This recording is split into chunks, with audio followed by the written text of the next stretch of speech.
Waiting to go live.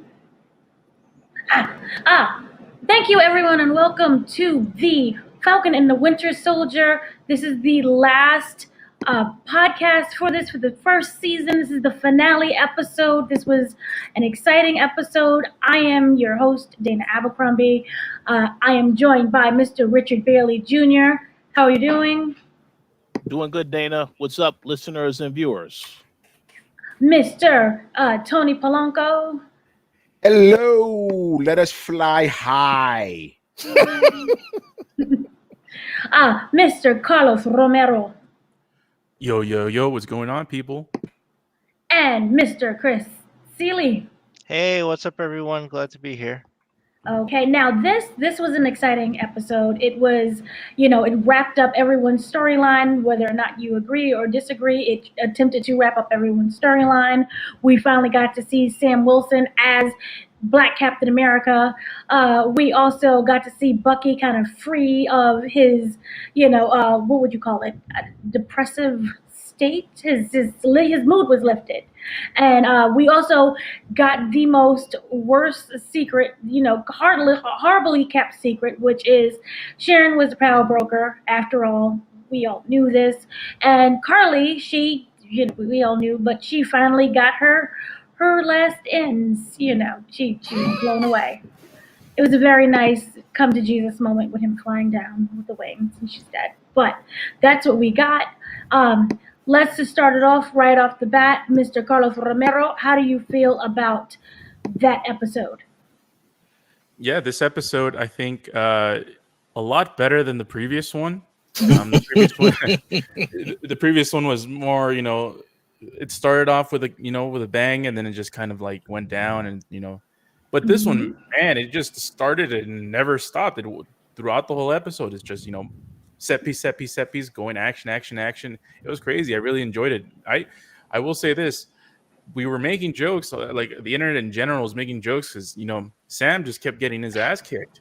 and I enjoyed the way that they're doing this whole, he's going to be Captain America, but he doesn't have the super serum. He's not as strong as these people, but using his Falcon technology and using, the shield I like the way they did that this episode, and how I can foresee him being in a movie and carrying the movie now with the state that he's in, and and not seem kind of like underpowered in a way.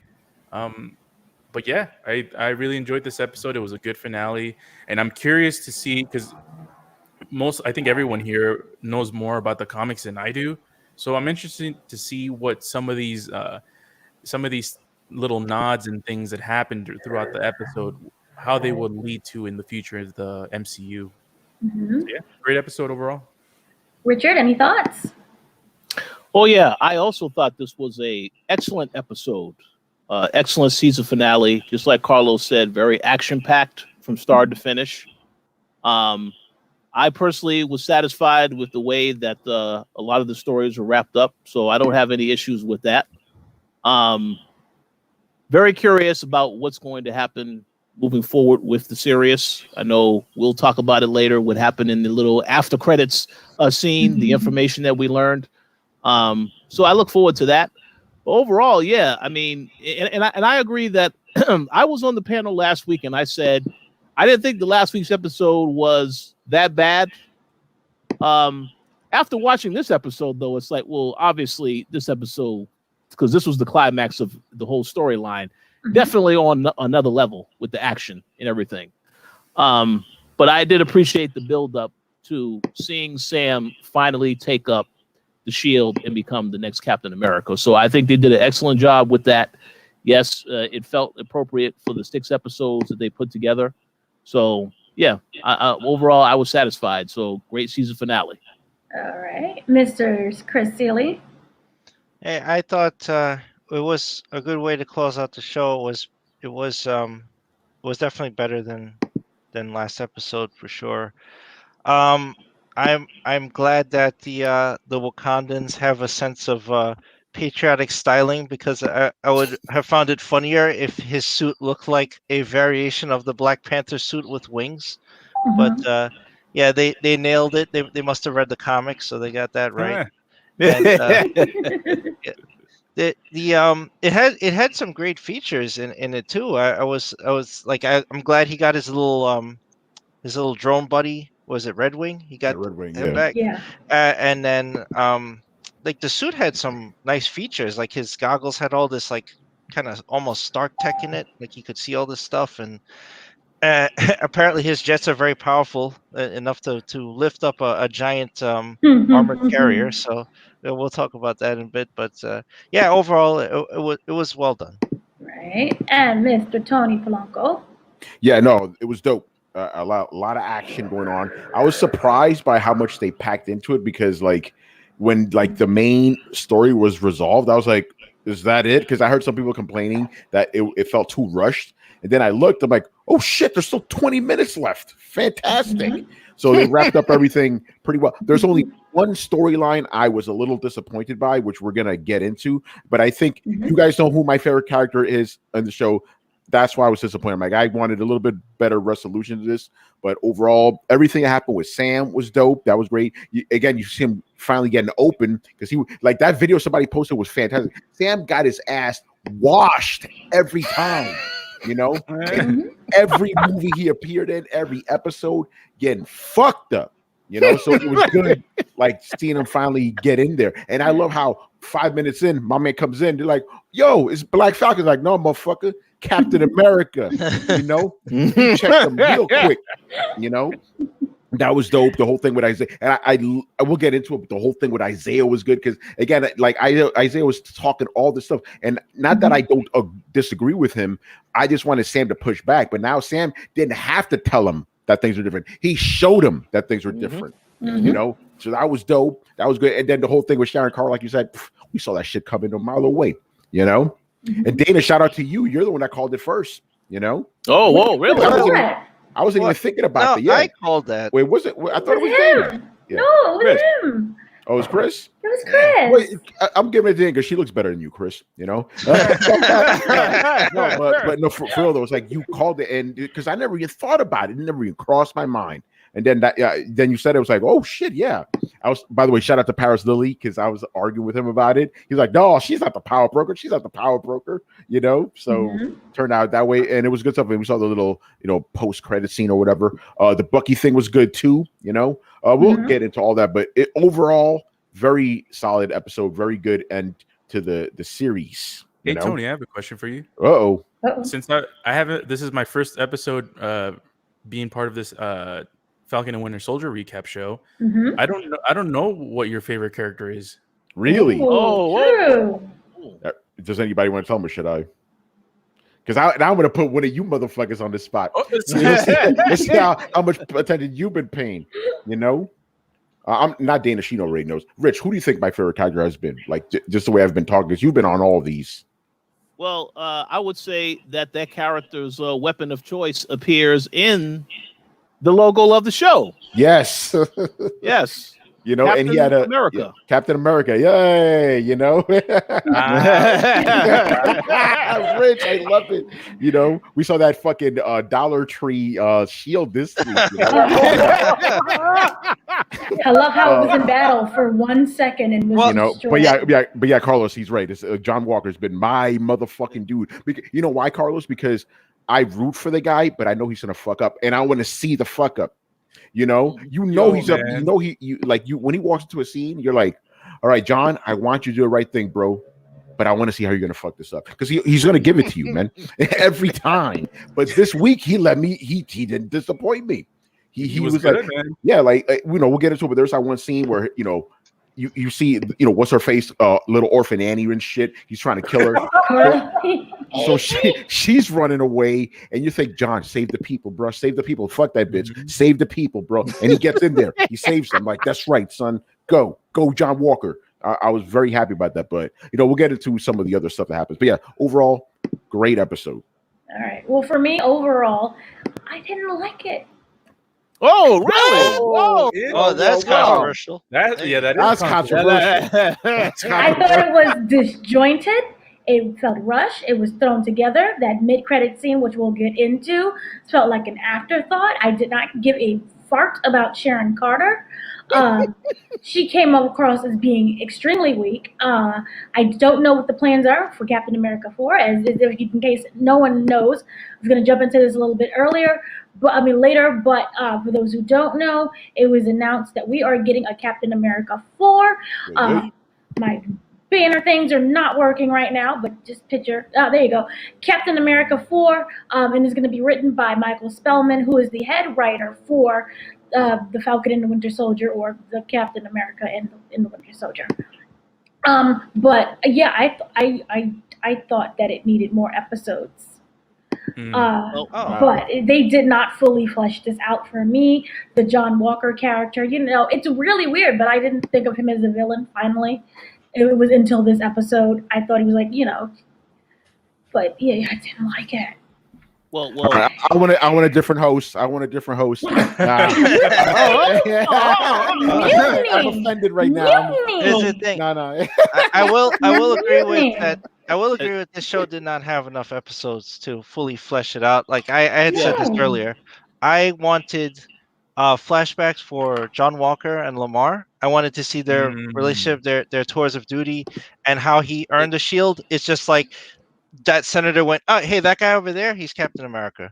All right, and that's it. Like he just shows up, and then Lamar goes with him, and you're like, well, we don't understand anything about these two guys, except even if you read the comic, you know who John Walker is, but in the MCU, we don't know who this guy is. They just picked him to be Captain America, and they said, hey, he's a decorated war hero, but you just didn't show us that. But by the way, well, they gave us a picture. To piggyback right off of what Chris said, to be a devil's advocate, I think, Chris, you have uncovered another reason why Dana did not like the episode, because Lamar Walker is dead. There is no proof. We saw the thing with the eye, and the eye was red, and he was scratching the eye, and it was itchy. Still no proof. He's somewhere in the lab. He crawled out of his grave. Yeah, that's a possibility. I also do have a few complaints, but I'll let us get into the show, and then I'll say what those are. All right. Well, if I skip anything, you could jump in free for all. Yeah. So basically, it takes place right after the previous episode where the GRC is being held hostage, and Sharon, she was wearing the same technology that we saw in, I think it was Civil War. What was that face mask that disguised her face? It was like the Mission Impossible thing. Yeah, that was kind of cool. I like that they brought back that technology. And remember, as a power broker, she has unlimited amounts of money. So she can disguise herself as anything there. Then we had, Sam, all of a sudden, remember when we saw him previously, he had that special box from Wakanda, and we finally got to see him in the super suit. And my images are not working out, but he came right through, smashing and dashing. There we go. That's a piece of it. That's not the full image. But he came right in with the wings all fully winged out, and he was smashing, and then he seemed to know how to kind of work the shield much better than what we saw before. So that was a really nice thing. It didn't waste any time. So that's what I did appreciate about it. Any thoughts about how that whole opening was? And there was that amazing fight scene that he had with I believe the Flag Smashers as well. I do have one quick question about the suit. Is that suit, it came from Wakanda technology. Does it have vibranium? Yeah. Good question. It came from, because of the wings. Remember, there was a scene later on where he had to, that I think the helicopter was shooting at him from the ground, and he did the whole, shield himself, and it just bounced probably is off. vibranium.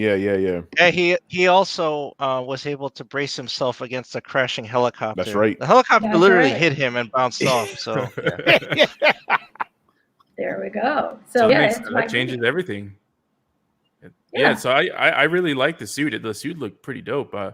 Especially the combination with that and the what's it called? The shield. The Captain America shield. So it just went straight into the action, and the whole heist thing. I'm like, where the hell are they going? It's like they had a lot of moving pieces. Like there's people that are trapped in the car. There's the helicopters. There's the fight scene that was inside with Bucky. Like it's so easy to make it not look all jumbled apart, and it's a kind of non-cohesive. But I thought they did a really good job, and the action was stellar. It was great. It was Any other opinions about the action? No, the intro, yeah, was dope. I liked, but at the same time, he not only is he beating up the bad guys, but he's also saving people because there were hostages there.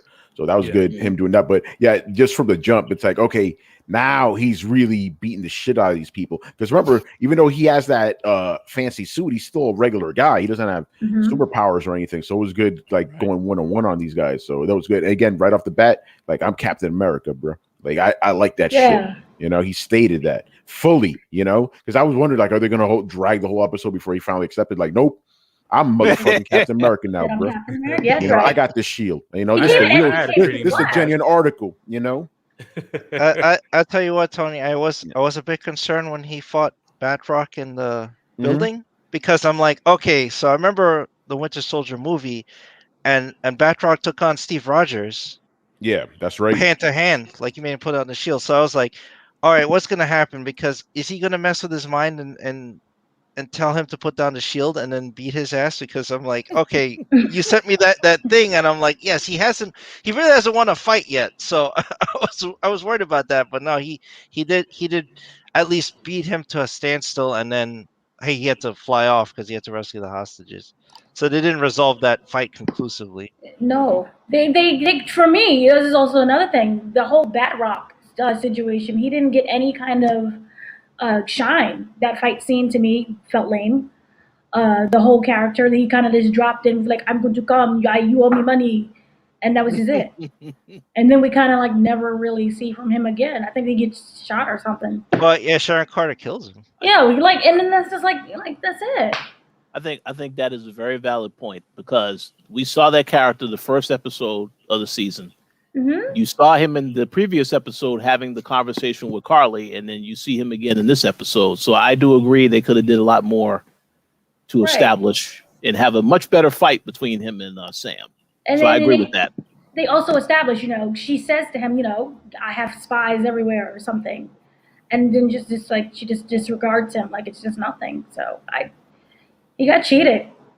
I felt it was just. So yeah, so during that Brock fight, the Batroc, I don't know why I call him Brock, but the Batroc fight, we had that, and then Carly's calling Bucky, and they have like this little human moment where he's like, "I've been there, you can trust me," and she's just using him as a diversion, basically. But it was really nice to see like a softer side of Bucky that we didn't see, say, Winter Soldier, where he never even talked at all. So it was nice that they did that. Then they kind of got the GRC people, they locked them into a van. And, Carly was like, I don't really care. We can use them as bait, or we could just kill them. So, some of the writing for her characters is a little questionable. I mean, she's on the phone with Bucky, and she asked him, like, have you ever done anything, more involved, more important than yourself? I'm like, do you realize you're on the phone with a World War II veteran? Really? Like, do you know who you're talking to? I was like, where's this conversation going? And I was kind of surprised at him that he stayed on the phone that long. I thought he was going to crush it or something.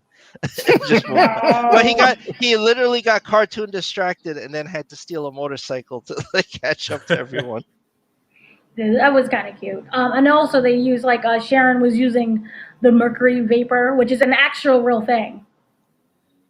She melted that dude. Yeah, she melted that dude. Flat out killed him. Yeah. Killed him. So she was running around killing people, not really caring.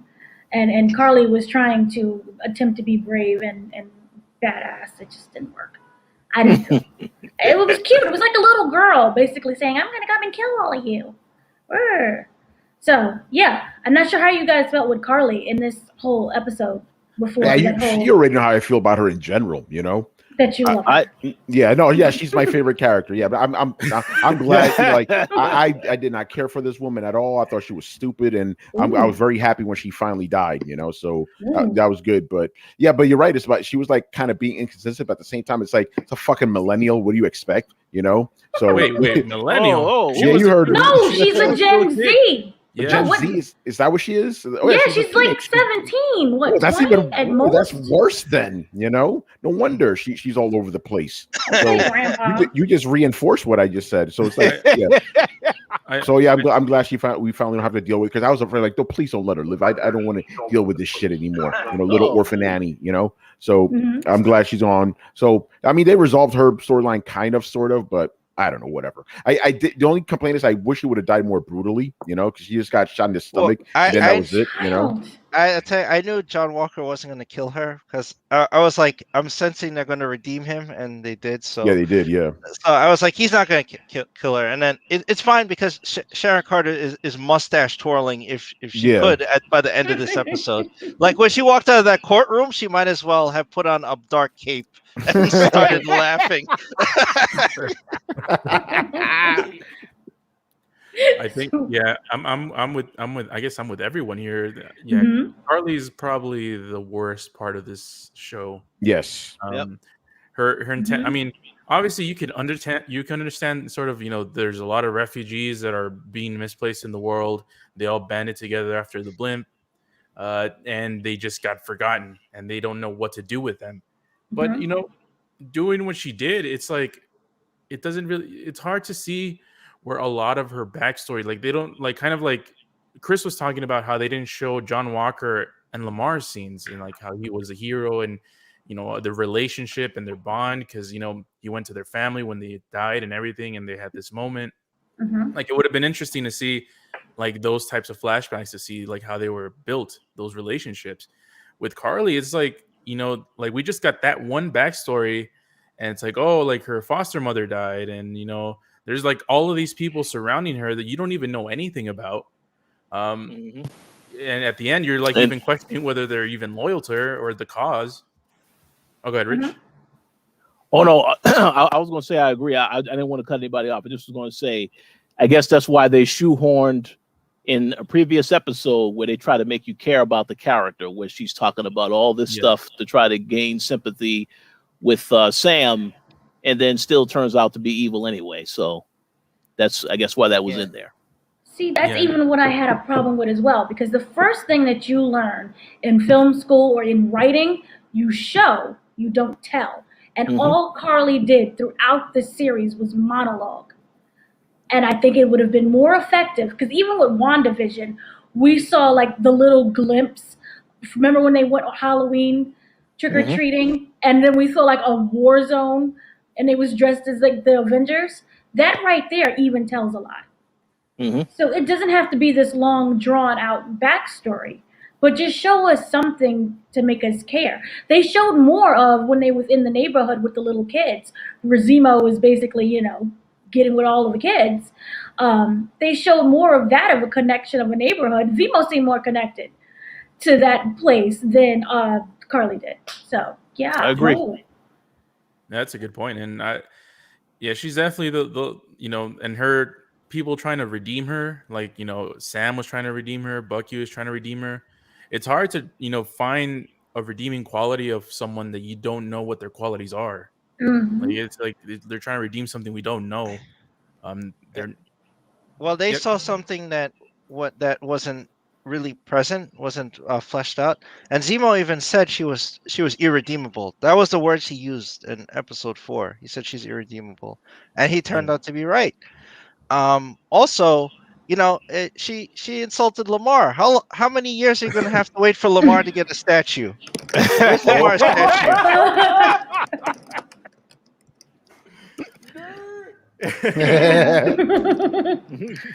Cold. I mean, the way she ended, even the way she died was kind of ironic. It was kind of non-climactic and just like taking a shot by someone that just did a cameo essentially with Sharon Carter. So it's kind of a fitting end to her character that I don't even watch a lot of the internet sort of conversation about this show, so I don't know what people think about her as a character. So I'm wondering if it's just us in our own little bubble, or everyone is kind of on a consensus that she's not that great of a villain. I don't know, but to me overall, MCU kind of struggles with finding a good villain. We had maybe 2. That was Thanos and Killmonger. And you could argue whether or not they were even villains. But with this, it was sad. I didn't like it. Loki was good. I thought Loki Loki good. was good. Loki was he really a villain or was he just? Yeah, he was a villain. He was low key good. He was low key good. Okay, so then moving on, this had a lot of action sequences, and this is kind of when we had Sam basically saying peace out and flying out of the window, and he was trying to rescue the helicopter. Basically kind of stopped. This is when the flag smashed, and a little point right here, the guy who was piloting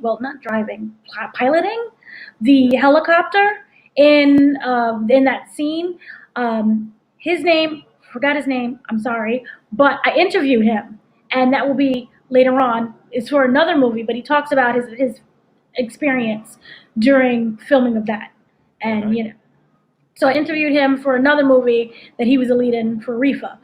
It's not about weed. It's about a kid who was killed. I thought it was about weed at first, but it's not. So yeah. So then we had like this really great another scene with basically him trying to take down the helicopter and being shot at, and you got to see him really use the wings a lot. And that's also when he was like, "What is it made out of? This is vibranium," and how they gave him the upgraded suit.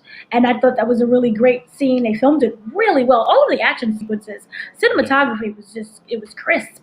So I didn't know you guys all like that. Seemed to be in consensus that you like that. And then you had, Carly was still running around without any purpose, just saying she's going to kill anybody.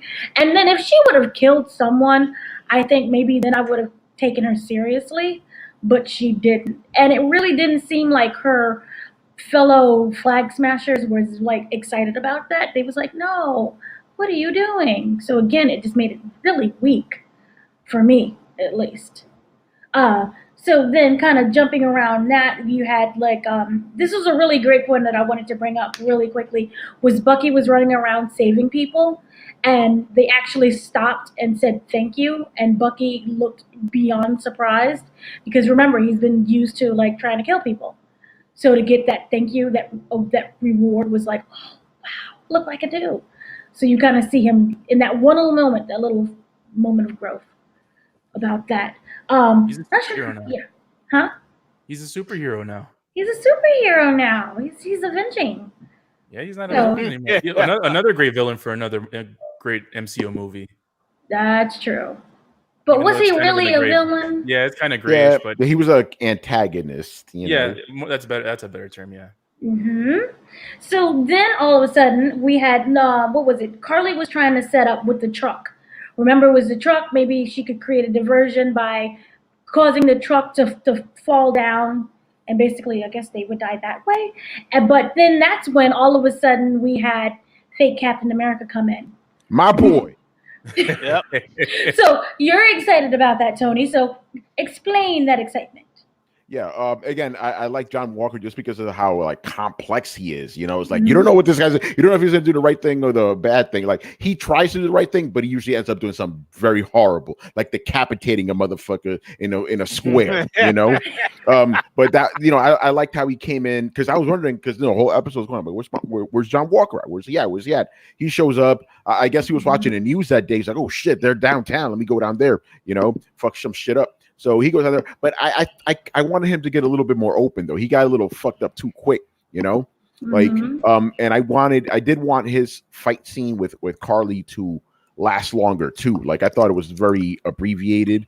I wanted it to be more brutal, on both ends. You know what I'm saying? Like I wanted her to fuck him up more. I wanted him to fuck her up more, because they were like kind of fighting in these like kind of tight little corridors and shit. And that part, I find that funny, because they're fighting in like in a fucking oh my God, I'm forgetting the name of it. The construction shit you put around the building. Scaffolding. So they're fighting the scaffolding, and I'm like, why are you trying to hit her with the fucking shield? There's not enough room to move that thing. It's like put it down and just punch her. But I did like the part where he had to make that fateful decision, because that would have like determined his character from there on. It's like, all right, do you save her? Right? I mean, do you kill her, get your revenge on your boy? Or do you actually want to be Captain America? Are you really about that life, bro? He was about that life. you know. So after like 6 episodes of me wanting this motherfucker to finally, you know, redeem himself, he did it, you know, and it was great seeing that. Obviously, it got all fucked up when you know, who fucked up who else dumped the truck back there? It was Batroc, wasn't it? No, it was the other Flag Smashers. They showed up. Other Flag Smashers. Yeah, other motherfuckers. Yeah. We'll get to Batroc in a little bit, but I did like just him, you know, even though I wanted that fight to be longer and more brutal, I did like that he showed up and actually became a hero too, you know. There's something, but I do have a nitpick about that, but we'll get to that later on, you know, when we talk about his little redemption at the end, you know. But that scene was good. It could have been more brutal, but it was good, you know. I think Invincible's just fucking me up because I want everything to be that brutal now, you know. But it's up to you. They're not gonna go that far, you know. But yeah, it was cool. It was cool.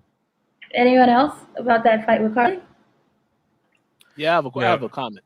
Go ahead, Carlos. When I was just gonna say, like when Tony was talking about like what's that thing called, like that construction process, it's like I'm surprised Tony doesn't know because that's all over New York. It's all over. Yeah, that's what I'm like, how am I having a brain fart over a simple thing? That's like me going, hey, what's that thing above me? It's a ceiling. Like it's like forgetting something like that. You know, it happens. I'm old, bro. Well, our prediction was justified. I mean, literally, the off-the-shelf shield lasted about 2 seconds. Yeah, and I'm glad it got fucked up fast. It's like, bro, fucking cosplay shit, you know. That Hasbro shield. But I love how they spent like a whole scene of him constructing it, and like being really serious, and all Carly did was like, yo, Chris. You know what I heard? Chris is gonna be the only one that gets this fucking joke. When he was pounding on that thing, I just heard Iron Man. You know, if you guys seen the old Iron Man cartoon, that's exactly what it reminded me of. Oh man, that cheap ass shield. It was sad. Yeah, but I'm so sad. Like Tony, I'm actually a big fan of John Walker, especially the actor. He's good. He's really good. Like the way, like he's like kind of a strong character, but like super vulnerable most of the time, and I just like the way that guy portrayed him. He did a really great job. Yeah, that was great. But yeah, so like, sorry. No, go. And just to go back to something else Tony said, him, you know, deciding to rescue the people, that was, you know, that's the deciding factor. Because when he first joined the fight, I'm like, is he trying to get his revenge and then he's gonna kill some other people or something, or is he there to help? And then that's when you know he's there to help. And there was a part that I loved where, as he was trying to pull the truck up, they had the flashes of, remember all of the different awards. I guess it would be awards. I don't know what you call it in military service. But medals. Medals. Sorry, the medals that he got, and then they showed like flashbacks of that, and him doing, and then he did something heroic. So that was really cute. Yep. Yeah, that was good. Oh, okay. Rich. Thoughts on John Walker? Yeah. Oh no. Yeah, I was gonna say, I agree with pretty much everything that has been said about John Walker. I thought it was great. You know, I'm glad that they showed the realistic approach to him using makeshift weapons in a fight like this. I will say this though, I'm glad that the character has been redeeming. We'll get into this later, but I was kind of expecting the character to make a turn at the end because I believe Tony said before, U.S. agent is supposed to be a bad guy, right? No, not really. Oh, he isn't? Yeah. Oh, he's okay. He is the epitome of John Walker. Like, he is a good guy, but he just does some shady shit. You know? He's complex. Yeah, he's complex, but he is a good guy. Like, he never turns heel or anything. You know, he's a good guy. He's just, he does things questionably. You know. Okay. But that's also what makes him fun. You know. Absolutely, 100%. It would be like the Suicide Squad. Well, Suicide Squad, they're being coerced. That's a difference. Yeah. Like, the only reason they're doing good things because their heads will get blown off if they don't comply. You know, John Walker, in his mind, he's like, I am doing the right thing. I am doing the right thing. So that's the difference there. He believes it in his heart. He's doing the right thing. It's just, you know, he stumbles every once in a He's while. human. He's a human. Yeah, even if you cut off a motherfucker's head, it's like Yeah. Which was weird because he was never prosecuted or anything. That's for what I that. wanted. We'll get to that later because that's one of my little sticking points there. But we'll get into that. Okay, we'll get to that. Yeah. During that scene, I thought it was really interesting, the Bucky and John Walker interaction. Because remember, John was gonna die. Yeah. When that truck was falling, and Bucky kind of saved him, and then they started having like this really cute banter with each other all of a sudden, which was That was a little weird. I agree with you. That was but also really quickly there was a line where Sam was saving the people and he was bringing them back down onto the ground, and that was good. There were two black guys in the crowd, and one of the guys said, "That's Black Falcon there," and the other one responded, "Nah, that's Captain America." Yeah. So, Love that scene. That was good. that was cute. Yeah, I like because you're right. It's like when he was like, "Hey, that's Black Captain." It's like no, bro. Chill. That's motherfucking Captain. By the way, that other black dude, I think he was with Dominican. I could see my people. You know what I'm saying? So I think he was Dominican, but I like that because like you have the old guy. Remember, he's not used to that shit, right? So he's like a black superhero. So he's throwing the black moniker in there, and he's like, no, ain't no black in there. That's just Captain America. That was a little scene. It kind of reminded me of that little scene in Spider-Man, the first one. He's like, hey, you mess with one of us, you mess with all of us. In the bridge and stuff. That whole scene, by the way, kind of reminded me of Spider-Man, the first one. Falcon on the bridge helping people, and you see people clapping, and I love that scene because remember.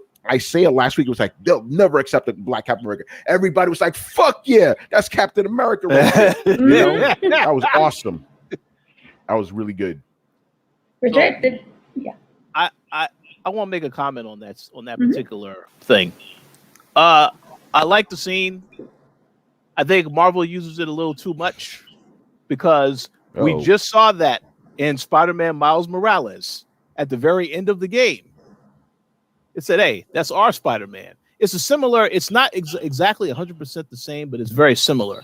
And the reason why I say I like it, but I kind of feel it was a little heavy-handed, is because right after that scene was when Sam gave his monologue. Yeah. And I think that the monologues best described everything that was said about what it means to be Captain America and to be black. So that's why I don't think the scene was completely needed.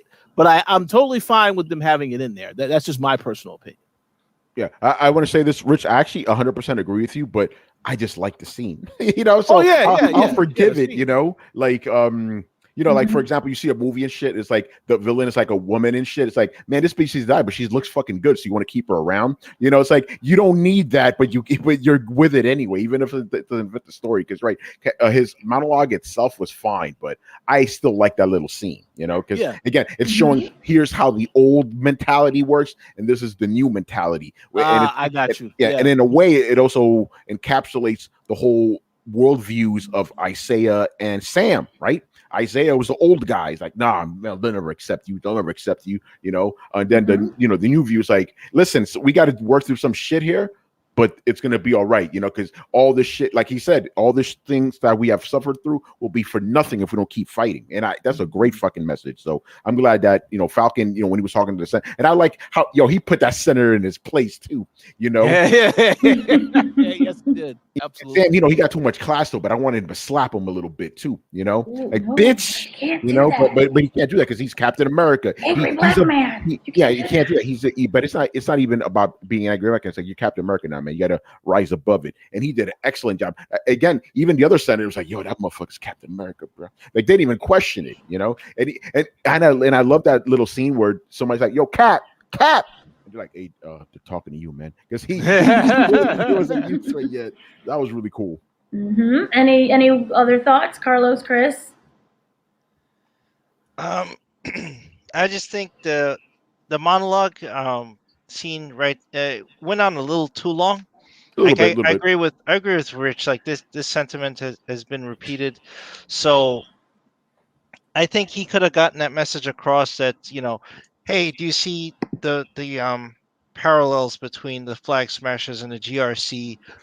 The point of view issue with who is a terrorist and who's this and who's that. I just think he could have said that more succinctly, because I felt the scene you had all this action, right? And what you Mhm. don't want to do in storytelling is just grind everything to the halt to monologue, right? And that's what that scene was. It just was just slam the brakes on everything before we got into our moments of levity, because we're not getting any more action after that. Like Carly's dead, John Walker's redeemed, and you get and then you just get a whole bunch of ending scenes. Everybody's having crawfish on the boat and we're happy, and John Walker gets a new suit and all this stuff, and Sharon Carter twirls her mustache as she's goes off in the sunset. Like, so you don't want that kind of scene to drag everything down to have the moments of levity. What should have happened is you could have played his speech over those scenes and it would gotten that message across. I think like him wagging his finger to, hey, Senator, you're bad. You don't realize you're bad to them and they're bad to you. You see how this happened? Don't let it happen again.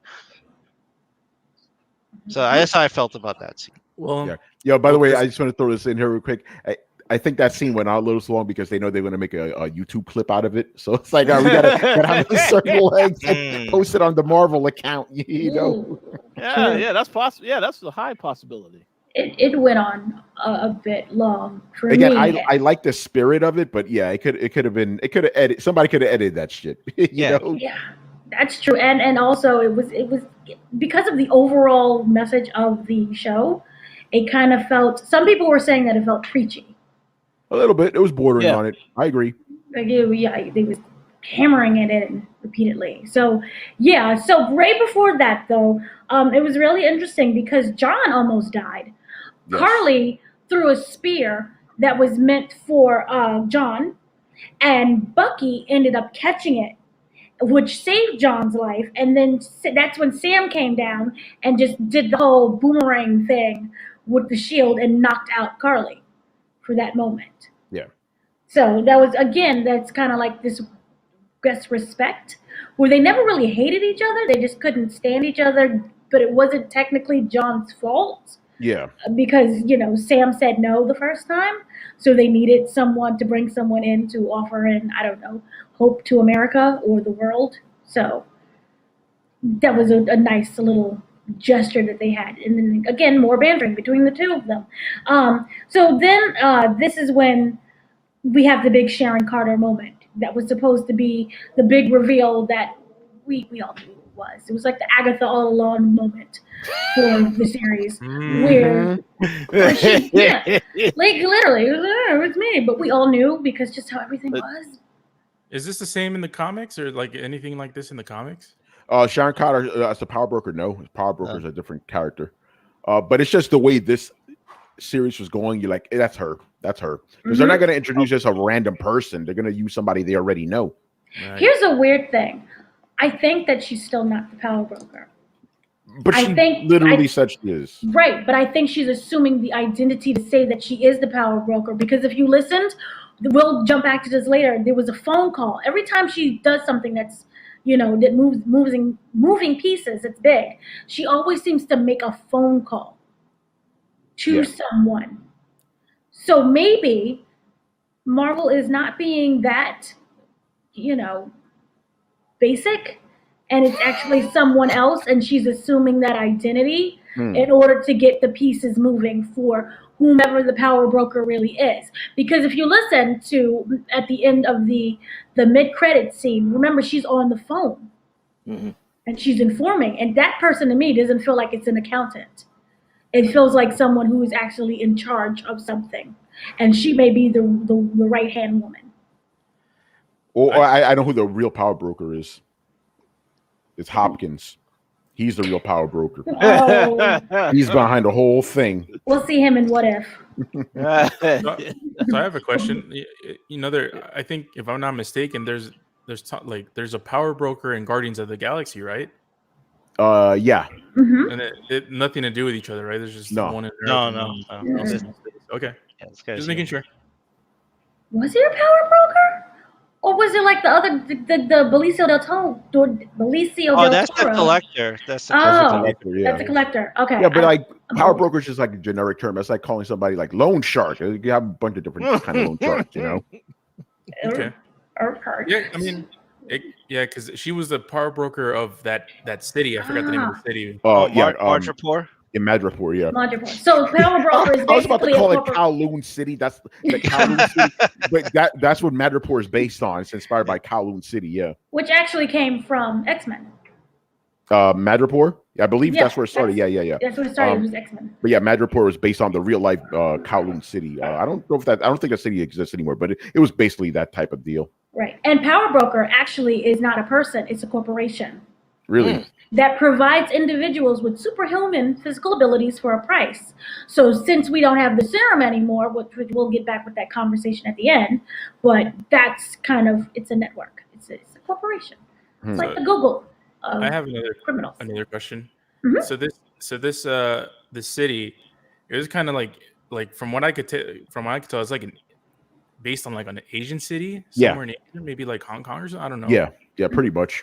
It's an island nation, but yeah, it's basically Hong Kong, just way more seedy, you know.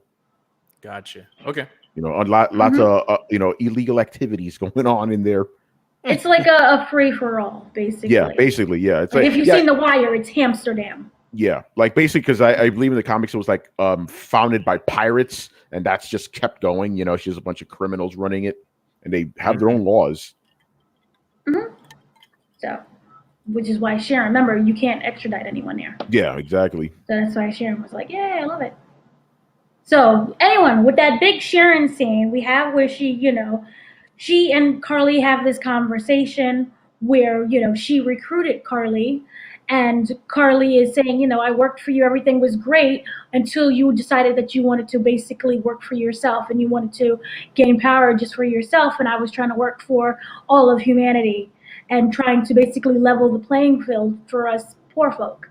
And that was kind of why she stole the serum and why she broke away from Sharon. And Sharon was like, look, all is forgiven, you can come back.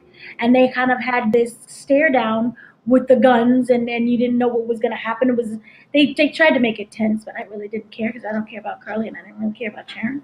But yeah, so they had that struggle with each other. And what was really cute was Carly said to Sharon, without your muscle men, how much power does the power broker really have? And Sharon was like, more than you. And it was like, match for match. So anyone want to talk about that scene, power broker-ness? Well, Carly? I had a problem with that standoff because through this whole series, we've never seen Carly use a gun, right?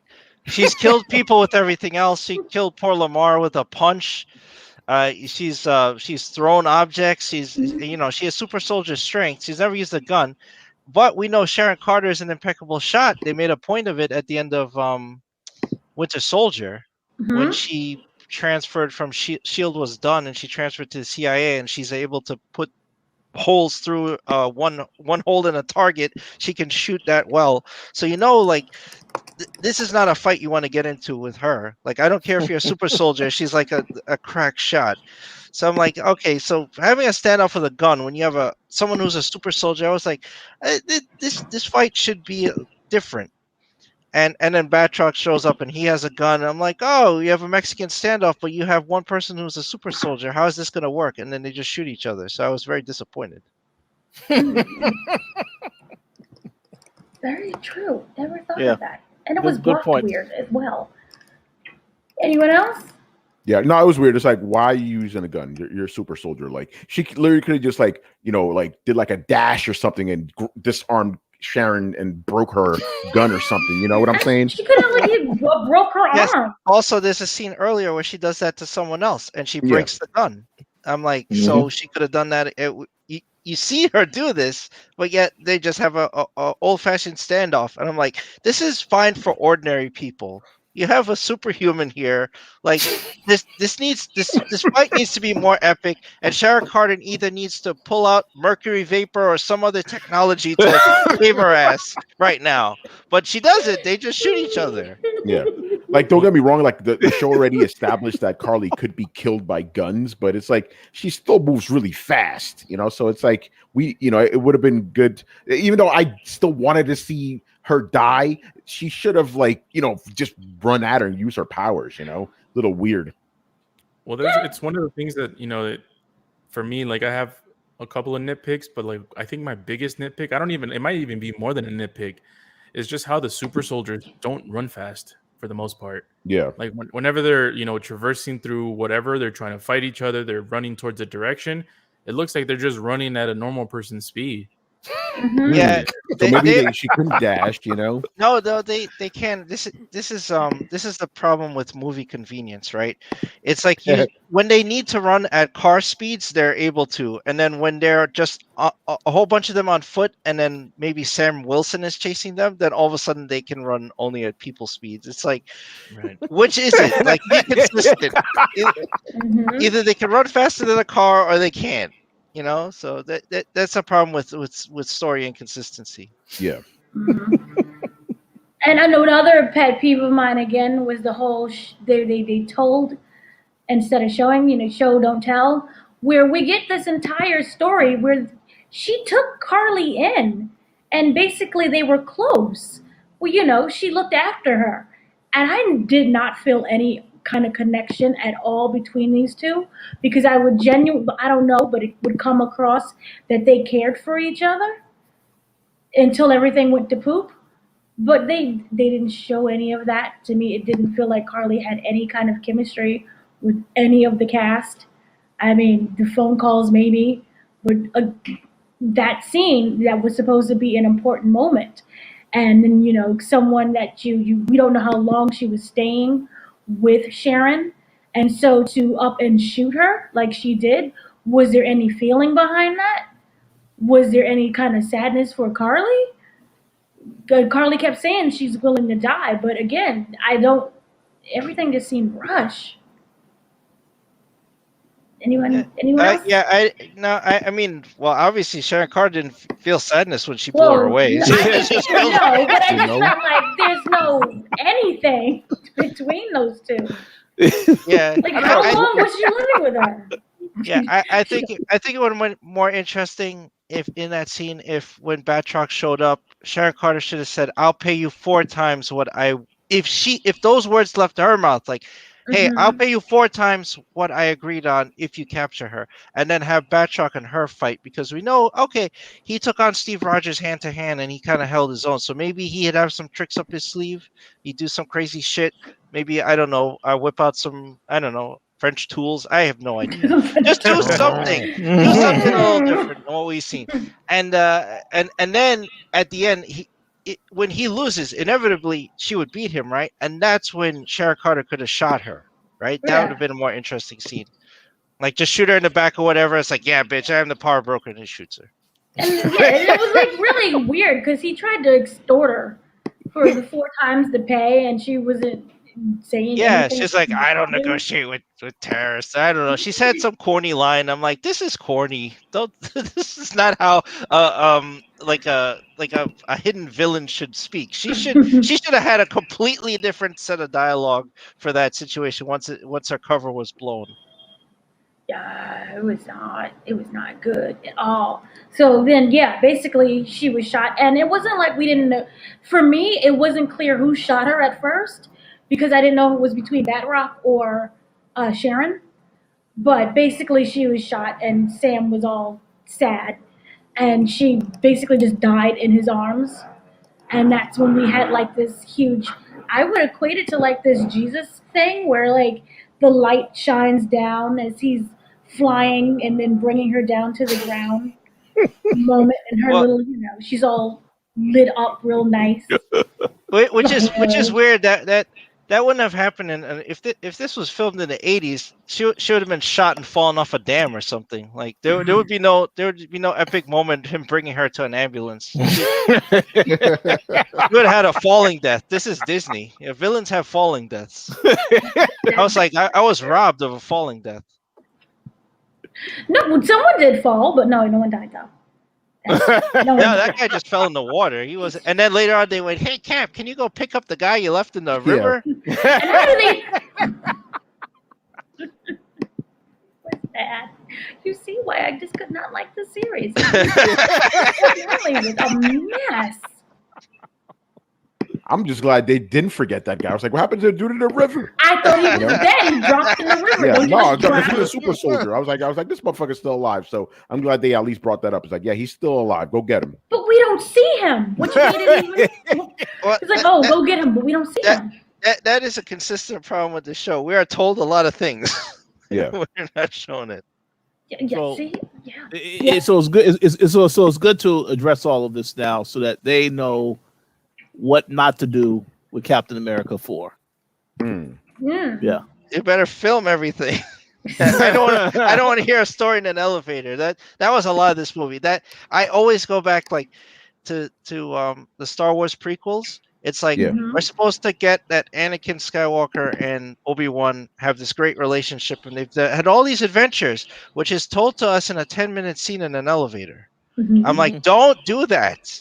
And everybody does. This whole series has been that. It's been an elevator. Oh, Lamar and I served 3 tours of duty in Afghanistan. Well, why don't we see it?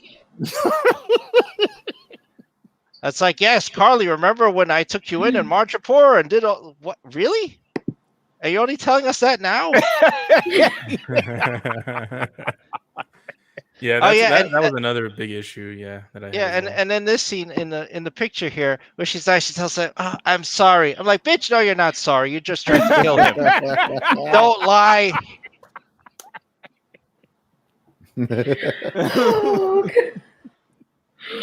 Yeah, so that then happens. And again, I felt nothing for her. This is supposed to be like, he's cradling her and has a sad moment. I'm dead inside. I'm waiting for the next scene. They established her terribly. And then we kind of move on, where it's like a weird cut to, we get to the app, where they're using the app that basically is to gather all of the flag smashers to tell you the location. And that's when they're tricked by, what was it, John Walker and Bucky with Yeah. that corny little, this is a really great app. Yeah. And then the police comes and just arrests them, and they're all super soldiers, so no fighting, they just take them in. Yeah, that was stupid, right? Because they all had their guns drawn on them. So like, oh fuck, guns would kill us now. So they stay down. It could have been a really great scene, a great fight scene, Yeah. but no. Yeah, and it was funny. So when they're getting loaded in the van, Mhm. and then the guy's like, "Oh, we're gonna take him to the raft."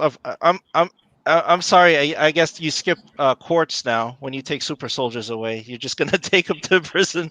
But I found it funny because I was watching with my wife and I told her, I was like, they're gonna take her to where Zemo is so he can murder them. And then at the next second, the van blew up and you see his butler in the car just watching her. It's like, yes, I murdered them. And then you see, like, he smiled. This is the moment where I'm like, okay, Zemo is basically Bruce Wayne, and the butler is basically Alfred. Yeah, He's Alfred. just Yeah, sitting in the car. He has a detonator. He's all smiling, not smiling, but he's like, he does his job. And Zemo's like, yeah, that's right. Yeah. And they got I- each other's back. Yes, I guess they get 10-10 wins in the raft. So he can hear that happening live on the radio. on the radio. I mean, it was curious because at first they put him in the van, and then there's a guy there, one of the officers. He's like, "One world, one." Oh, I Yeah. guess that is the new Hail Hydra, right? Going forward. Yeah, that's their that's Hero right. Hydra. Yeah. But here's the thing: the officer never responded back. Yeah, like I was just expecting like like he was like a wink, like we got you guys, like you guys are. Yeah, That's what I thought was going on, that's yeah. what I thought. And then they just blew up, and I'm like, oh, what are they? Was this like a decoy or something? What the hell's going on? Yeah, that was weird. Apparently they're dead because I mean, that looks pretty crispy. Old Butler killed him. Yeah, Alfred Alfred too. did it. Alfred did the Not job. Alfred killed him. Yeah. Alfred. And then you have like Zemo. Basically, his whole storyline would just be over with because they're all dead now. Yeah. He got what he wanted. They're all dead. Well, He's sitting there smiling. Not all of them, because the dude in the river. Oh, the like, water guy. I yeah. thought they're just gonna kill him straight away. But he's Gonna be alive. Yeah, Oh, there you go. Captain America's 4 with that guy. there's some He's random dude. And John Walker is still alive and stuff. Like he's only like Zemo is only he's only cool with Bucky being a super soldier. But does he even know about John Walker? Pretty sure he does. Who? Zemo, that he took the serum. He did, right? Oh, I Yeah. Wait, no. don't Yeah. think he does. I don't know. think he knows. Yeah. Yeah. No, he would have killed him then if he knew. Yeah. He'd have Yeah. found a way to kill him. So I also yeah, would've no, done he doesn't.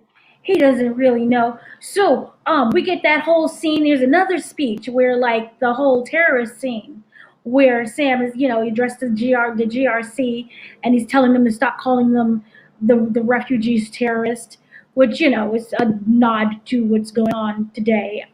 That whole situation. So that was a nice speech. Because very speechy. Again, a lot of showing, a lot of and telling on that.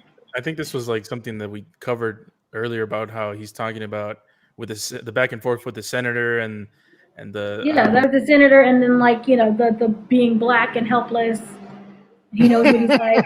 Then this is a really like important line, I guess, where he says, "I'm a black man carrying the stars and stripes. What don't I understand?" So that was a nice sassy moment. There. So yeah, this here is the scene that I really wanted to get to, which is Sam basically going back to what do you call it? Was it Detroit? I forgot where it was from. But him Isaiah? basically Isaiah. Yeah. He was going back to Isaiah, and he was saying, look at me, look what I can do. Screw your past. I mean that in love, but we have to move forward and not live in that mindset anymore. And that's when he took him to the museum. And that was like a moment where I started bawling. So anyone has any thoughts on that? The little secret back room where he paid tribute to him and still kept him dead? Yes. So in the tradition of, as you guys said, they always tell, never show. I'm glad they showed this because it made up for the fact that you had him tell the story about everything he went through in the past. So the payoff is that now you get to see you are appreciated and you will be remembered for it. So I thought that was great that they put that in there. That was definitely one of the positives for this episode for me, for sure. And the thing is, they didn't, it was like sort of the theme of of what we've been talking about is they didn't really say much. They just, like the actions and the hugs and the tears and all of that. That spoke for itself. That's true. Because he was crying. Remember, we saw him. He was like really stoic. His great posture. And then we just kind of see him start crying, and it was like a genuine hug and a genuine love right there. So I thought that was really nice. Yeah, like I said, it was a good scene because it was a good contrast to the speech that not contrast, a good counter to Isaiah's speech from last week. You know what I'm saying? Because again, that was my exactly. You know what I'm saying? That bothered me. I'm like, he said all this stuff. I'm like, and again, I'm not against what Isaiah said. He is 100% right to say that because he was fucked over. But I'm like, Sam, counter it, bro. Show him. But he didn't. He just kept quiet. And then obviously Sam's sister had to come in. It's like, oh, Sam, you're gonna take that shit from this old bastard? And he's like, yeah, maybe I should do something different. So it was good to, show him like through obviously the news footage is like he's Captain America doing his thing, being loved by everybody, and then going, yo, you know what? I wouldn't be here if it wasn't for you, man. So I got you, bro. So he takes him to the museum, that whole little section there. It was great. So it was good to see. Isaiah, obviously, his pain is his pain. Can't get rid of it. All these things did happen, but now he knows, hey, things have gotten better, So it was a really good moment. Anyone else? Yo, where's Lamar's statue? Where's Where's his wing? No. We should have panned over and seen John Walker crying at a different section of the museum. Nah, it's because he's not dead, right? Oh, Boom, boom, boom. We don't have see that right there. He's his best friend, right? He didn't visit his grave. He didn't, look sad or rest in peace, Lamar, any kind of look. That's because he knows. I'm telling you. What is it? That agent lady woman, that Dreyfus woman, Seinfeld, she knows what's going on. She probably has him. That VP. I mean, yeah. I mean, if that is going to be your best friend, you visited the family to say he's dead, wouldn't the obvious thing to be visit the grave? I'm gonna carry on my legacy, your legacy, dude. I'm sorry. Yeah. Nothing. Well, I mean, again, they a lot of missed opportunities with filming, because it would have been nice if you see John Walker pick up the remnants of his Home Depot shield, and he takes his medal off of it, and later you see him go to Lamar's grave in his Yeah. military dress, and he puts the medal on the tombstone, like, we got her, or whatever, you're avenged, You're avenged. and puts a medal on there, like something. You need those little moments. You need this is why they always show Bruce Wayne visiting his parents' grave, like it grounds him, like this, his purpose, right? Why was John Walker doing what he did? It's because Lamar died, and he wanted vengeance. So I guess at the end, Lamar's death didn't mean anything, since he did not acknowledge. We didn't see the grave scene. We're gonna get a director's interview. Well, this is implied, and it's like, no, you messed up, man. You should have You should have asked Bob Chapek to fund 3 more episodes so we could have seen all this shit. Yeah, we got 10 episodes of WandaVision, and some of that was just not necessary. But they shafted us with 6 here. We needed more episodes. So should have had 8 and 8. 8 and 8. 8 would have been good. Yeah. Are we going to talk about John Walker now? Because we got to get into that scene. Yeah, we can go talk about John Walker. Yeah. Okay. So again, this was the only big sticking point for me, because I wanted. I felt that his whole resolution was a little too fast. You know what I'm saying? Like, it just happened. Like, he was pardoned mad quick. He became U.S. agent real quick. I'm like, yo, he just fucking made America look bad on national television. He was pardoned. Yeah, like, can we not? And here's the thing: the whole telling thing hasn't bothered me as much as you guys. I don't care as long as I get the information. I wanted it to be shown. Like, I wanted him to be part. Like, the room was empty. I'm like, are you guys only using this room because you ran out of fucking budget and you needed to just reuse another set? Why are we using this fucking room again?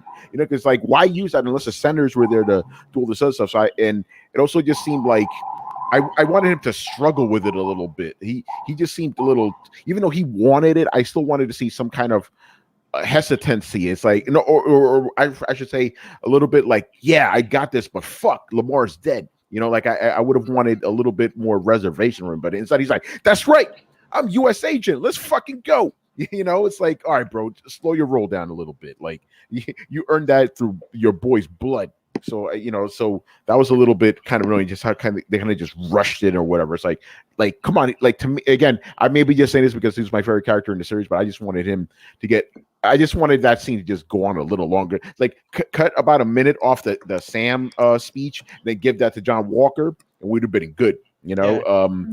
But with that said, very happy that he's U.S. agent. I was waiting for that moment since he got introduced, and he looks the way he's supposed to with the black costume and everything, and the different type of stripes on his chest. Fucking great, right out of the comics. That was really good. So hopefully, we'll see him again. I'm guessing they're setting up for something, because I want to see this character. Thunderbolts. Yeah, Thunderbolts, or maybe Captain America 4. Who knows? But we need to see this guy again, and I want to see more just more of them, because very intriguing character. Because with all the other characters, you kind of know where they're going. John Walker, you don't know. This dude, you never know with this guy. I was wondering when she told him, like, oh, things are going to get weird. I'm like, weird in the Marvel universe, what is the context? That's a relative term. Yeah. So is he going to fight aliens? Like, what the hell are you talking about? Even that wouldn't be weird. It's like I know you've been punching super soldiers, but things are going to get weird. I'm going to take you to Jersey. You'll see some shit. Yeah, right. That is true. We don't know, because I was like, Guardians of the Galaxy. That's the only reference I could have had. How did they go into space? So, is he able to just decapitate more people in public? I was hoping he'd get a shield. Like, that was the only thing missing. She just gives him a new outfit. I'm like, okay. Well, he gets a shield. He gets a shield. But they don't show it, Dana. They didn't show it. He didn't have a darn shield. He's not good at shields right now. He does not need a shield. Oh, he did. A U.S. agent had a shield. U.S. agent had no. Yes, he does. No, he has a shield. It's just right now, he kind of he sucks at shit. This U.S. agent doesn't. He needs it. Well, You know what would have been a better scene? He should have been sitting next to the bag that Bucky left for his therapist. John Walker needs a therapist before he does anything else. That guy needs to talk to somebody. well, and also I'm disappointed. I'm the most disappointed. It was with Julia Louis-Dreyfus's character. That's only because this was supposed to. She fully appears in Black Widow. And remember, they No. changed the order. I'm saying because she's recruiting this guy. He's gonna be her most important asset, I guess. And she hooks him up with a Dollar General shield. What is it? No, she didn't hook him up with any shield. He doesn't have any shield. Yeah, he doesn't have nothing. That's got even worse. He got a coupon to like Baskin Robbins. I don't know. I'm like, hook John Walker up with some good equipment or something. Give him give him something. Yeah. That was weird. I think again there was missed opportunities here for this. I think he should have been honoring Lamar at his grave, and maybe she shows up with this outfit, like she opens a case, and then with the shield, just like be who Lamar wanted you to be. And she gives him a special phone, maybe a space phone. I don't know. Space phone, a pager like Captain Marvel. Yeah, you get the space pager. Works anywhere. Set him up with a scroll. Send him up. He'll be on his merry way to where homegirl from WandaVision is going. Monica Rambeau. Monica Rambeau. Or she shows up and gives him the shield. It's like, who are you? What's going on? Jeez Louise. Yeah, Okay. but I mean, I still there. There's a lot of nitpicks on it, and I guess I was still satisfied, but there's a lot of criticisms here, and I can't really deny those. They're all pretty factual. Yeah, I was about to say that. It's like, because again, I came in here like, yeah, man, this episode was dope, blah blah, and then I'm hearing this, I'm like, hey, I still like the episode, but we're reaching Dana's level. We're starting to overanalyze it. We're like, our opinion is dropping in real time. Yeah, I'm listening. I'm like, hold on. This episode wasn't as ill as I thought. Now we leave here like, man, this sucks. Because I can't dispute anything that's been said. Like, fuck, that's kind of right, though. Yep. Oh man, but again, I still got to see Sam becoming Captain America. So I'm pretty happy about that. That was pretty cool. Here's another problem that I had. You have him in this costume. Yeah. That, again, to me, sucks. Not so much. That costume going on with it's the same costume, but in black, and in the helmet, it's still lopsided and not fitted well. The dude is supposed to look like this. Yeah. Uh-oh. Well, he doesn't have that strong jawline, that's what it is. Forget the jawline. He can't fill in a costume. What is this? Like, you couldn't build him some shoulders or something? I think it adds to the charm of the whole thing. It's like he kind of doesn't look the part, but it's kind of ironic because they wanted him to be Captain America and he didn't. Really You're right. But just the fact that it looks off works. Yeah. Okay, fine. Y'all like cheap. All right. Well, it's funny because Sam's outfit is designed so well, and his neckline matches the kind of headpiece he wears. Like, see, it's all flush together. Yeah. And it's well seamed. Like, that's how John Walker's suit should be for him, but it's not. It's like Dana. I agree with Dana. His helmet's lopsided and makes his ears look weird. It wasn't tailored, Exactly. It looked like they just went to the random costume shop. Yeah. Here you go, son. Yeah, and that's even his wife makes a joke. It's like, oh, he's probably having trouble with the helmet. I'm like, what? Yeah. Did you put in that line because it looks dopey, and you're just like, hey, we don't have time to fix it. Just throw in a line that the helmet looks stupid. Also, by the way, Tony. Yeah, go ahead, bro. Quick teaser.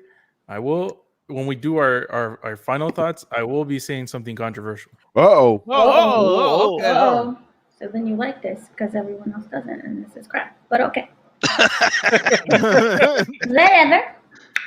So yeah, really quickly, Bucky goes and he gets his moment of peace and zen before he goes and mails his notebook which was Sam's notebook, which even bothered me more because, Sam is dead. You loved him as a friend. Here's your memento. You would at least keep the notebook. But he gave it to the random therapist and was like, look, I crossed off all the names. And this was like, what was it? Before he went and then told the old guy who lives out, was it some Chinatown? That was in New York City? Yeah. That he told him the truth. And, I guess the daughter, the granddaughter was like cool with it because she gave him that little smile. But she didn't meet with him, and you can clearly tell that there was no attraction going on with that, even though they tried to. Bucky, right? We'll get to this later, but Bucky loves the cocoa, and he only has eyes for the cocoa. Whoa! Speaking of controversial stuff, yes. You're talking about. What did you think I was talking? Wait, well, I thought that was known since when what's his Wakanda. name? Yeah, from Wakanda when she showed up. What's her name? Is it Ayo? Ayo? No, he did not. He respected Ayo. I didn't see any of the. I thought they had some type of chemistry, like that That's was what I thought too. I thought my man wanted that dark chocolate. You know what I mean? I saw it there, brother. I saw it there, and I disagree. And I also think there was something going on with the Japanese girl too. You know, she was looking at him like she was looking at him, but he loves, It doesn't have to be about love. No, I don't mean like love as in I'm in love with you, but when you can clearly tell, like he smiles, he lights up when he sees that of a person of that race. What, Sam's sister? Sam's sister. Remember the whole sequence that they did, that montage when he was hanging out with the kids and he was smiling and dancing. And also a really important scene, going back from I think it was the last episode, Sam always made it, not Sam. Bucky, it always was clear that Bucky couldn't sleep, and he had to sleep on the floor because it reminded him of when he was at war. He was sleeping on the couch, and he woke up with a big smile on his face when he saw the two kids playing with the shield. Yeah. So, I forgot where I'm going with this, but Bucky. I don't know that scene that did feel kind of rushed. Yes, I hated the again. That was so corny with like going down to Louisiana and everyone's happy and that corny scene. But whatever. Yeah, no, I didn't mind that part. It's just the part with the Japanese guy. I wanted it to be a little bit longer. You know what I'm saying? I wanted that closure to be a little longer. Yeah, we don't know how it ended. Literally had one fucking line and that was it. Like was it like it's not my like it wasn't me. There's some bullshit like that, but come on, bro. Really, one line? It was one line. It was like it wasn't me. And then like we don't even know if he's mad at him. We just saw the granddaughter accept it. We don't know really what's going on, and I thought that was terrible. That was cheap. So after that whole montage thing, let's just dive into the whole mid credits. Sharon and that poor scene. Anyone? Yeah, I mean, again, we've been kind of predicting that was going to happen. Like you saw the whole reveal, but it's interesting because now she's the power broker and working with the U.S. government. So she has access to a bunch of shit. So that's going to get really interesting. I don't know why you'd make that phone call right outside. She didn't get in a car in private side. She literally walks out the door and then calls up somebody. It's like, yes, we have access to all the secrets. I'm going to sell America down the river. I hope nobody heard that. Well, they hear the phone conversations, right? They monitor the phone conversations. They monitor everything. Yeah. And also, she gets her old job back too. So she's an agent, power broker, spy, double spy, mole. Yeah, they felt bad. They said we feel bad about what has happened to you, so we're going to give you everything that you want and then some. Anyone? Go ahead. I just feel like I don't know. I don't really understand where this is going. I don't know. Is she supposed to be a bad guy now, or is there something from the comics that I don't get? It's like because she was kind of she was shoehorned into this show because obviously her connection with Agent Carter and Captain America and stuff. So that's the reason why she kind of showed up here and she's met these guys before. But kind kind of after the Agent Carter's funeral, I think that's the last time I remember seeing her. So I don't know No, how she she was- became. Oh Go wait, ahead. no, you're right. No, you're So- right. I thought she was in another scene. So I do have a comment to make. Uh-oh. Is it going to be controversial? Is it going to be controversial? though? Well, let's hope it's not controversial. But we'll see. No offense to Marvel. Mhm. I'm gonna hope for a better villain next season.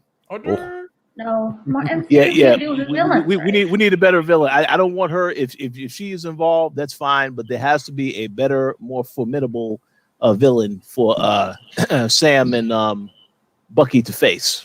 Put Agnes in it. Mm.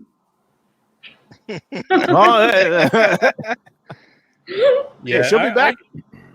I agree, and I mean, and just going back to that mid credit scene, it's just I don't really know where it's going. Like usually these end of credits for the end of the series reveals, it's like it makes pretty clear sense. Where like for example, WandaVision, it was Monica Rambeau going with the Skrulls, and obviously the implications that it has with Captain America and those movies.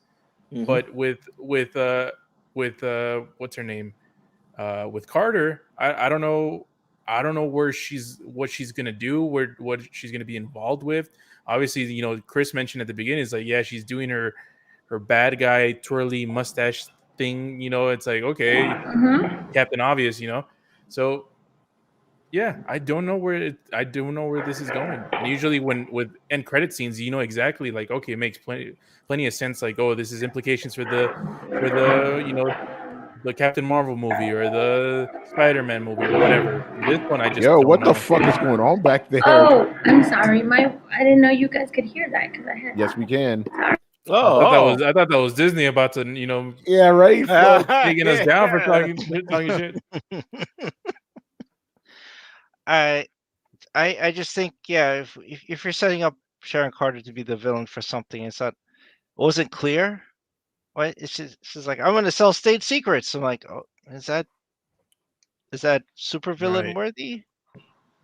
Right. It's not like she walked into a warehouse and pulls off a cover of like some kind of top secret machine, and you see like Weapon Plus written on it or something like that. That would have been something to see. Like she goes in somewhere and finds some secret weapon, or she finds like the remains of Ultron or some shit, something.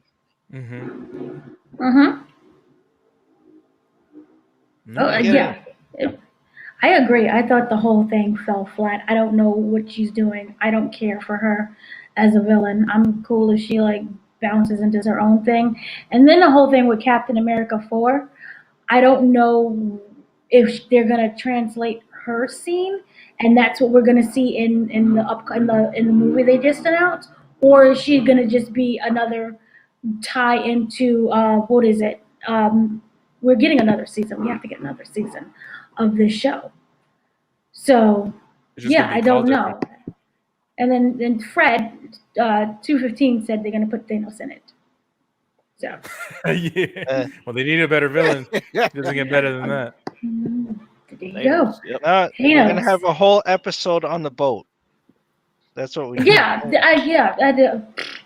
to me, and then it felt flat. Even the whole thing with the boat. Yeah, but then we'll see. So, is there any thoughts on where you would want this to go if there's a second season, or if there's characters that you want to see in Captain America 4? I just feel like the movies are the way to go, and just tie everything up with the broader MCU universe. Because as far as this show was dedicated to establishing the new Captain America.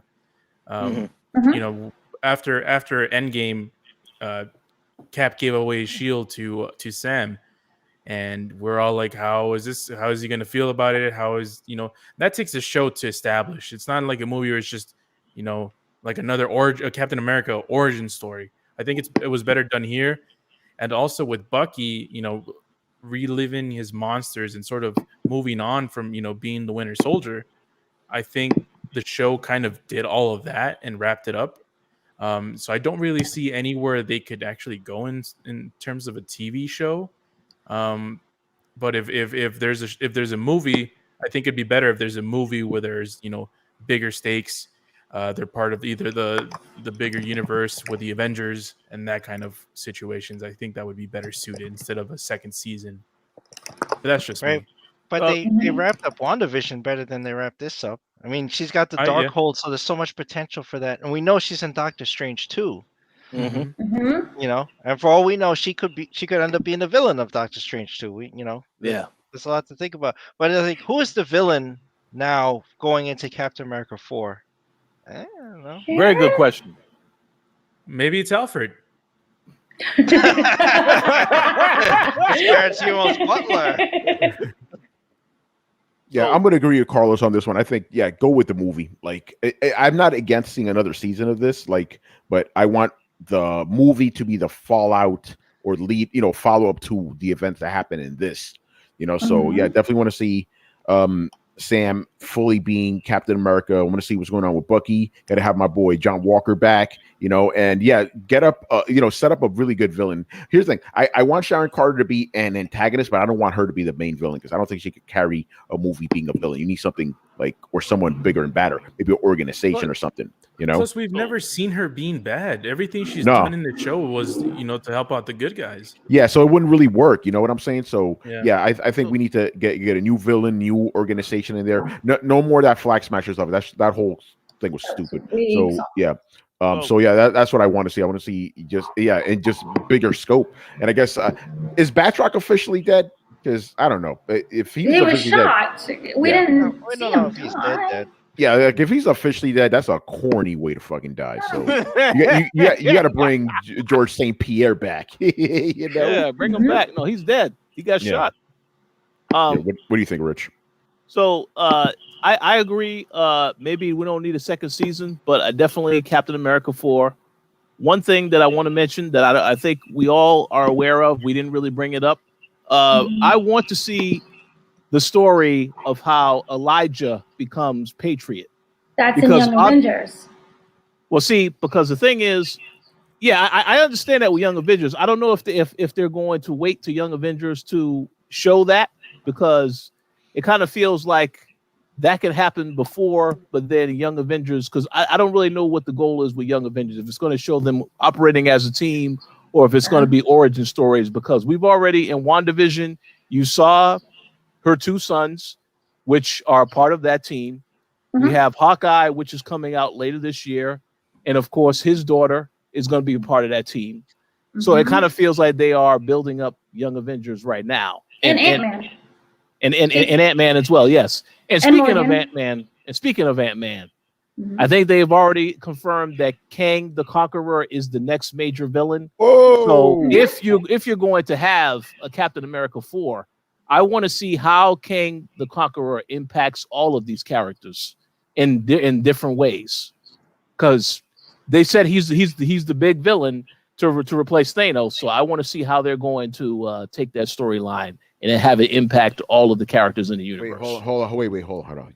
Rich, you're fucking me up right now, bro. Oh, you didn't know that? Really? They didn't announce that a while ago. I had no idea. Okay, here's the thing. Months ago. Way years before the whole Endgame Thanos thing got resolved, I was like, I need to see motherfucking Kang the Conqueror. Because I was thinking, who is the only villain that could be on that level, right? That of Thanos level. It has to be Kang, because this guy controls time, So that gets me excited, because I'll be honest, I thought Phase 4 was going to be whack. I'm like, you can't follow that shit up. And then you have all the main old characters, being phased out. I'm like, Phase 4 is going to be fucking whack. But if you get Kang in there, I'm excited already, bro. Fuck that. I've been asking for this even before Thanos thing got wrapped up. I'm like, who's the next dude? Because actually, here's the funny thing. Hold on, I'm fucking myself up right now. Because back when I said this, I was like, okay, who is the only villain that could match Thanos level? My first thought was Galactus, but they can't do that.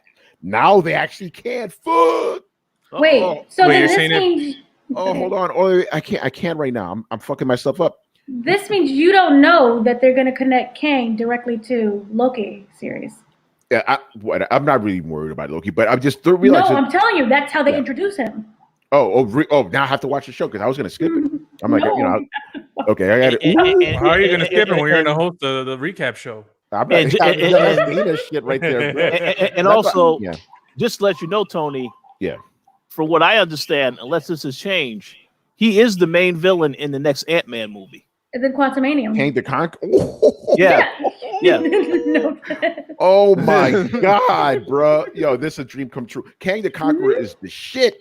You know, there's a reason this motherfucker's called the Conqueror. You know. So Tony, I have a question for you. So you said why?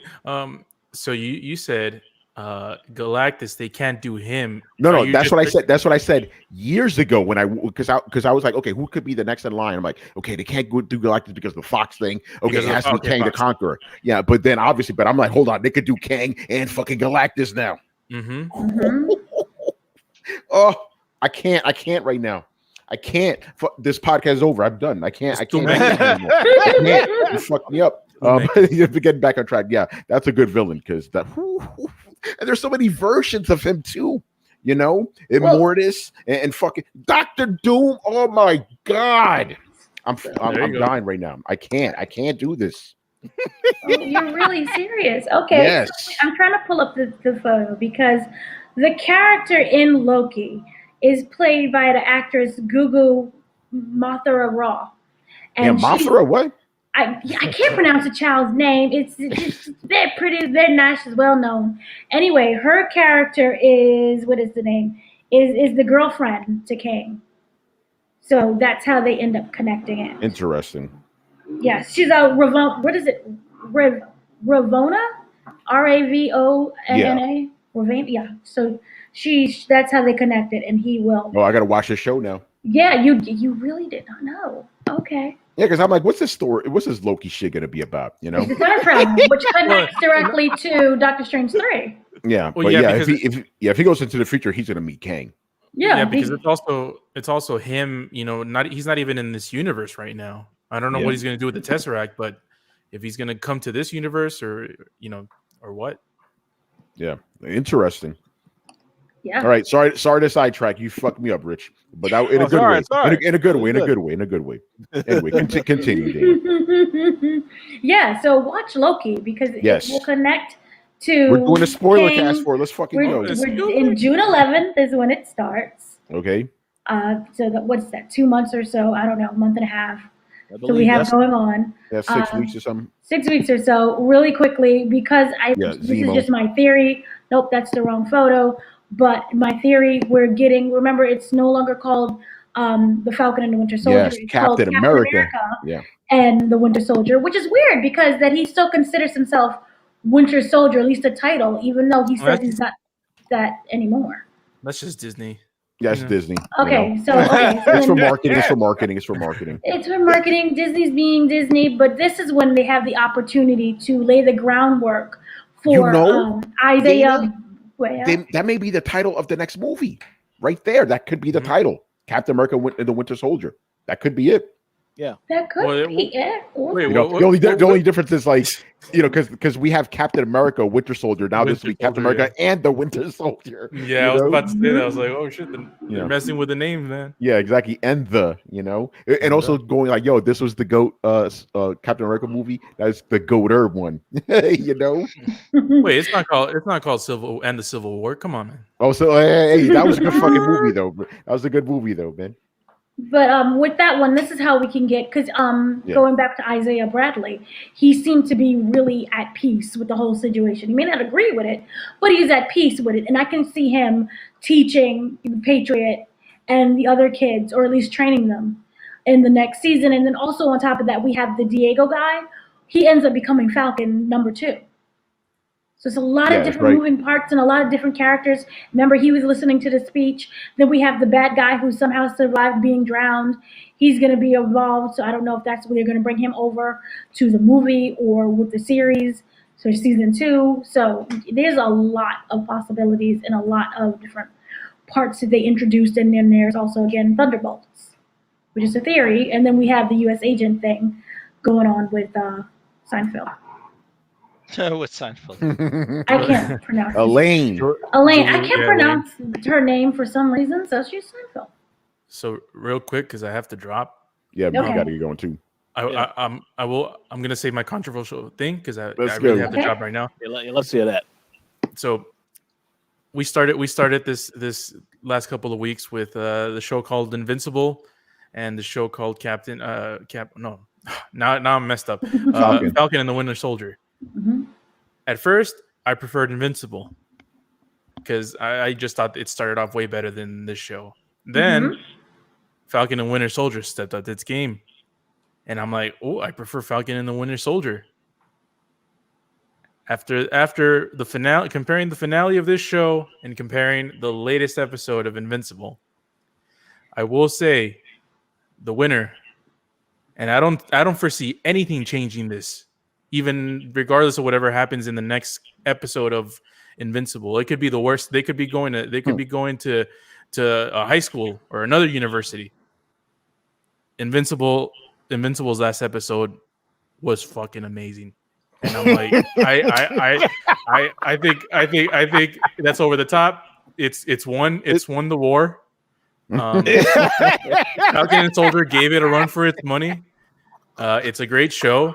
The finale, Dana and Chris talked me over the ledge about this finale. Even though there's some great action scenes. Falcon being established as Captain America is amazing. His fight scenes, Bucky and John, Tony's homeboy John, he was great. But Invincible, it's taking the crown. And with that, fellas, I gotta drop. So, Okay. catch you guys later. Any other final thoughts from anyone? Yeah, good show. I liked it. Again, you guys kind of slightly changed my mind on this last episode. Like I'm like, hey, there's a lot of flaws going on in this bitch. But overall, as a series, I enjoyed it a lot. It was cool. It was very high budget. I really like that. It looked cheap. I'm still, again, I'm old. I'm still amazed that TV shows look like this. Like because remember back in the day, TV shows didn't look like that. Well, you came from the black and white era, so you exactly. Shit didn't look like that. Hey, listen, back in the 80s, you would watch black and white TV from back in the 50s and shit. So but like it wasn't until like I think Battlestar Galactica was like, oh shit, this looks like a movie. So I'm still in awe of that. So seeing this shit, like this isn't like it is a TV show obviously, but it looks like a feature film. So I really like the production value. I like how this show just right to the action, and it pretty much was what I wanted it to be, like a action espionage type of show. So that was really good. Sorry, Dana, I did enjoy it more than WandaVision. Although the last half of WandaVision was really fucking good. That was great. When it stopped with the whole Leave It to Beaver nonsense, when it stopped with all that, then it would have been on par. But this was like from beginning to end, couple stumbles here and there, even with this episode. But overall, I was very happy with it. And now, Rich, you got me hyped for Loki now, bro. Shit. So I'm waiting to see what comes next from Marvel Television. All right, Chris. Yeah, I think this was a good effort. It just fell short. I think it didn't have enough runway to tell the story properly. I agree with you. Like, show don't tell. So I think if they want to do a season 2 of this and they're going to do a full proper story like this, a new villain and everything, yeah, it needs at least 8 episodes. It's at least that. And you got to show everything. You got to build relationships. You're showing characters. You got to show backstory. You got to give us context. Don't talk in an elevator. We got to show us. So I think, but other than that, with some of the stuff they did was well done. I think a lot of the action was well done. They obviously, those areas were never weak in this show. Like every action piece was fantastic. So then it looks like, well, your storytelling is a little weak though, so it's like you got to fix that the next time. Very true. Richard, final thoughts? Yeah, I agree with a lot of the points that were made. I thought it was an okay episode. I just want to make a comment and say I find it very entertaining how we all said at the beginning of this podcast, hey, it was a pretty good episode. And by the end of the podcast, but all of these were the issues. And I agree with every single issue that was said on this podcast. So, yeah, we'll see what Marvel does next. I agree. More episodes next time. Show a lot more. That's what they need to do. But, hey, we'll see what happens with Loki. Okay. Well, I agree. You guys already know I didn't like it. I thought it was good. It wasn't great. Yeah. So does anyone have anything they want to promote really quick? Yeah, I'll go first. Throwdown, you already know, Thursdays and Sundays at 10:30 p.m. Eastern. You could check out me and Chris giving our thoughts on gaming and answering fan questions. And as for myself, you can find me on Twitter at Romudeth, ROMUDETH. And in my bio, you can find links to all the places I write for. That is PC Mag and Laptop Mag. And stay tuned next week because I will be dropping my review of Returnal. Should be very interesting, so stay tuned for that. Wonderful. And again, I am over at the Koalition with a K, Koalition.com. We have interviews, reviews, game reviews, TV reviews, movie reviews upcoming. We have the Michael B. Jordan Without Remorse. That is, if you check out the YouTube page, we have a special going on for that. We also have upcoming The Bad Batch. I saw 2 episodes of that. I really liked it, which I can't really explain why, because embargo, but I loved it. We have that. We have the interview with the cast coming up. We have interviews with Loki coming up and the whole cast of Loki series. Maybe Kang will drop by and be like, hey, what's up? So, yeah, just stay tuned, and we have a lot more that's coming. We have the Falcon and Winter Soldier interview with the guy who's in the helicopter, who's not dead, that was drowned, but he's alive. That's coming up soon. He's going to talk about his other movie. And we have a lot more interviews as well. So just stay tuned to the YouTube page, to the website, and to the Twitter page as well. Anything you want to say, Chris, Richard? Oh, for me, it's I just piggyback off Tony. You can catch me on Throwdown every Thursday and Sunday. I think pretty soon there's financials to talk about. Oh, shit! That is my specialty. The business talk. I should do like Jim Cramer. I should go crazy and break stuff while I'm talking about like how companies are doing. But yeah, so look forward to that. Okay. Richard, anything that's coming up with you? Any reviews? It's special? Yeah, a couple quick things. First and foremost, thanks for having us on the show. I would encourage everybody to check out our previous episodes of Falcon and Winter Soldier. Looking forward to doing this Mortal Kombat as well as the Invincible podcast this weekend. That should be a lot of fun. I'm actually going to watch both of those right after we're done recording because I still haven't seen either episode 7 or Mortal Kombat yet. Real quick, I recorded a new podcast, Snowfall Podcast with Gary, the season finale. Check that out if you are interested in the show. I still think that's one of the best shows on TV right now. And I also have a review for a game called Returnal as well coming next week to the Koalition. So stay tuned for that. It's very, very controversial opinions might be shared. Oh, man. So we're done with the series.